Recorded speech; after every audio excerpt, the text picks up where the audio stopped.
Hello everyone, I'm back. Hindi kasi apakadami lang message at saka nagko-comment, hindi ko napasagot lahat.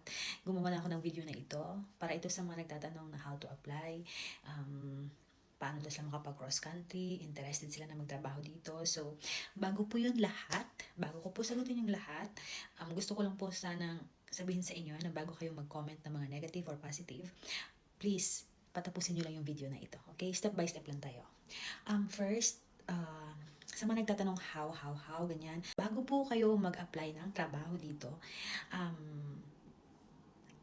punta muna tayo dun sa first step kung saan kailangan nyo talaga mag-ano ng visa. Mag-apply para makakuha kayo ng visa na allowed mag-work dito or allowed makapasok dito sa Germany.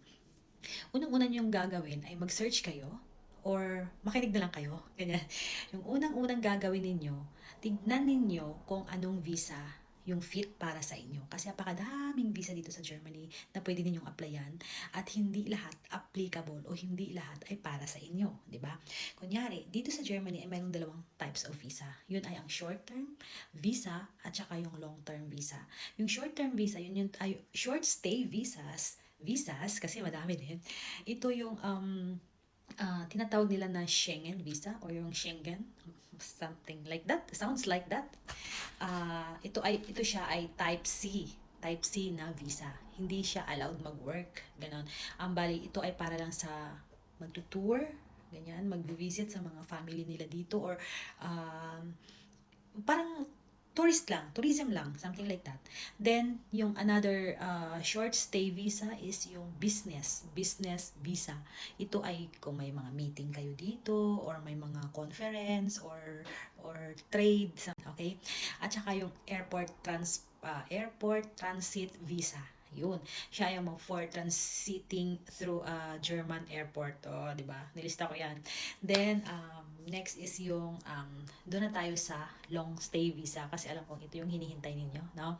Yung long stay visa, ito siya ay type D, which is allowed ka mag-work. Yung type C kasi, allowed ka lang magstay dito sa Germany within 90 days.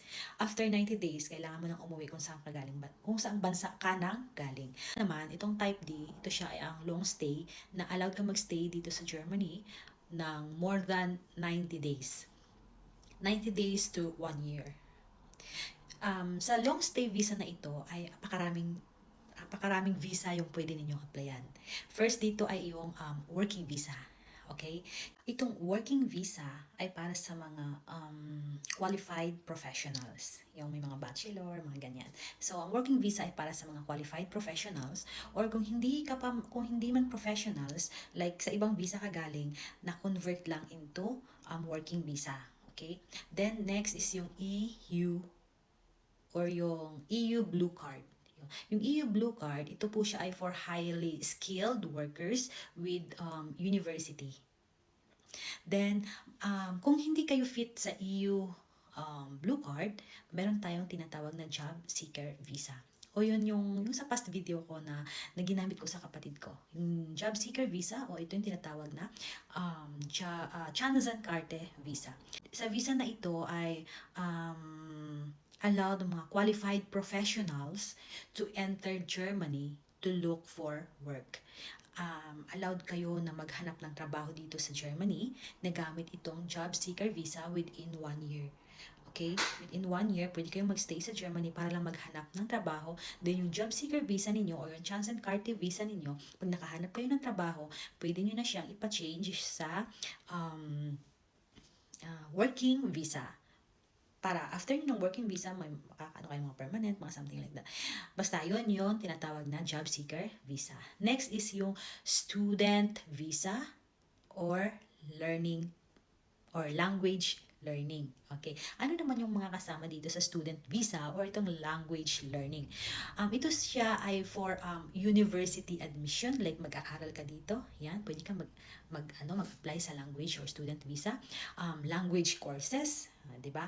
Or vocational training. Kasama dito yung Ausbildung, like senior high school graduate ka or dito ka mag-high school o mag-take ka ng vocational dito, training, mga ganyan. So, nabilong siya sa student visa or language learning visa. Okay? College ka man or senior high school, pwede kang pumasok dito sa Germany. Next is yung family reunification visa. Ito naman yung family reunification visa. Kung may family or kung may mga family kayo dito sa Germany, pwede kayong reunite or pwede kayong pwede yung makuha yung family niyo sa Philippines gamit itong family reunification visa. Example, ako, may anak akong naiwan sa Pilipinas, tsaka minor, 18 years old below, ganyan. So, pwede ko siyang kunan ng visa, pwede ko siyang applyan ng visa gamit itong family reunification visa. Another example, may asawa akong naiwan sa Pilipinas. Yung asawa ko sa Pilipinas, pwede kong applyan ng family reunification visa. Ay, yung mga requirements next na video na lang, ha? Kasi itong video na to ay para lang muna sa pag-apply kung anong visa ang para sa inyo.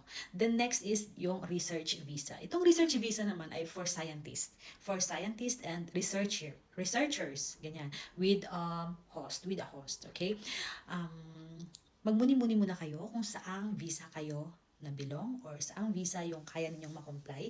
At ito po ay yung sinasabi ko kanina na kailangan yung tapusin kasi po ang video na ito ay sarili kong idea, sarili kong kaalaman na ni-research ko lang ng mga gusto ko lang i-share, gusto ko lang makatulong, gusto ko lang ma-motivate din kayo na maraming way para makapag-apply kayo dito sa Germany kasi for me malaki yung opportunity, maganda yung chances na once makapasok kayo dito ay makakatulong kayo sa family ninyo, not only sa inyong mga self, not only sa ating mga sarili, di ba? Maganda mag for good dito sa Germany. Yan lang. Okay, and thank you so much for listening. Next video natin ay yung mga requirements kung anong visa yung gusto nyong applyan. Thank you and